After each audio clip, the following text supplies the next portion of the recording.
How to fix Telegram not sending messages, step-by-step guide. Are your Telegram messages not sending? Don't worry. In this video, I'll show you the best ways to fix this issue and get your messages delivered instantly. Step 1. Check your internet connection. First, make sure your internet connection is working. Try switching between Wi-Fi and mobile data, or turn airplane mode on and off to refresh the network. Step 2. Restart the Telegram app. Close the Telegram app completely and restart it. This simple step can fix temporary glitches that may be causing message delays. Step 3. Check if Telegram is down. Sometimes the issue isn't on your end.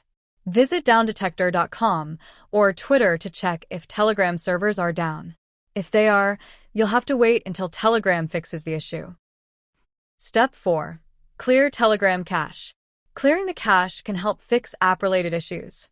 Go to Telegram settings, data and storage, clear cache, and then restart the app. Step 5. Update Telegram to the latest version.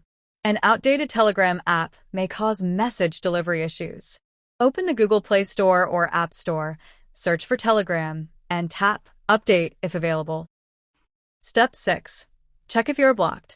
If you can't send messages to a specific person, you might have been blocked. Try messaging another contact to check if messages are working. Step 7. Reinstall Telegram. As a last resort, uninstall and reinstall Telegram. This will remove any app-related bugs and give you a fresh start. And that's it. If this video helped you, give it a thumbs up and subscribe for more tech solutions. Thanks for watching and happy messaging!